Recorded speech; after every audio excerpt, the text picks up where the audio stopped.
beni ez hatım Batmanê ji hatım malekî ji axa berhemdar Mezopotamyayê yek ji berhemdarên herî navdar yê vî axê li Batmanê ez ê ji bo we bidim nasandin.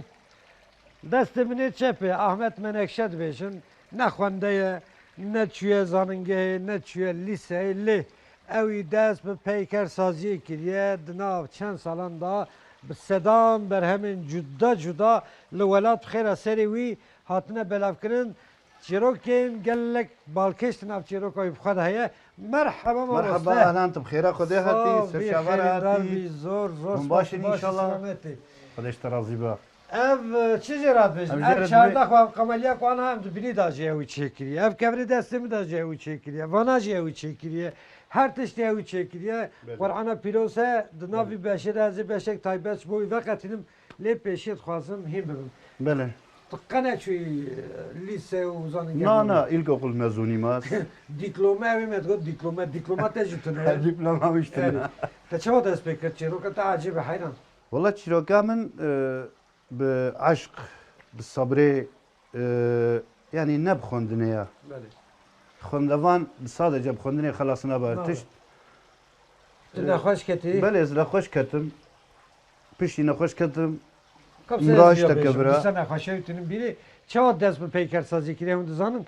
Nexweş dikeve dibe 2 sala fitiqa wî çê dibêj ber nikare ji ciyê xwe rabe temaşawanên êşa. Ji kurê xwe re dibê kur û ji here ji min re kevirê kibîne ez ê ser hin tişmişta çêkim. Çîroka wî ya heykeltıraşî jî bir rengî dest pê kiriye. Elvir çîroka kevir ji çîroka mirovayî kevintir ev rastî axa mezra botan ev der. Temaşawanên êşa îca dest bi nivîsandina Qur'anê kiriye heta niha çawa te fikir kir ku tu Qur'anê li ser kevir binivîsî te çawa nivîsî ew jî ciyê mereqe te çawa dest pê kir. Ez benî ez zilamekî hecî me jî bi rastî got bêje emrê misî bû çûme hecî. Ji mir dibe Hecî Ehmed. Ha heykel hinekî ji mir re terzin bi rastî hema mi çêkirin mi xwe derxista piyasê. Piştî wêne min got ez ê çi bikim? Tiştê got xelk çê nekin ez dixwazim çê bikim. Ne hema got herkes wî tiştî çêke veya ez jî herim çêkim na tiştî wilo kêfam jêr nayê. Min got ez ê bi Qur'anê tevî çêkim li ser kevira pel bi pel û ez ê proje çêkim bidime dewletê çünkü madiyeta min tune bû ji Qur'anê tevîra. Min got em ê cahînga projeka wilo çêkin got me xelas kir em ê muzakere bikin got dinya were hefa wê dinya were lê mezîna. Îca ev jî me wilo çêkirin me neh pel çêkirin ji elîf lam mîm de serê Qur'anê de Fatîhê de me başlemiş kir heta neh pelê xwe me çêkirin. Bi giştî te çêkira yê çend kevirê bi vî rengî çêkirin? 300 kevirê bi vî rengî wî çêbûna 300 heb 300.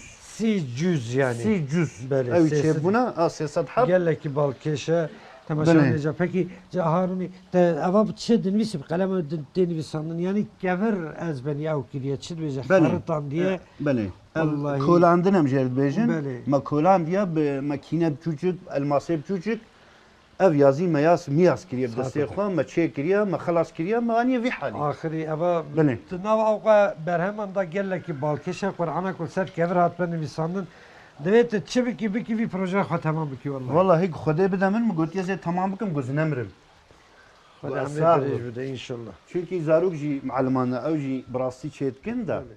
Êgava Xwedê bide ez dixwazim gu hinekî ez karibim çêkim, muzeyê jî çêkim û safî bikim ki hînga gu safî bibe.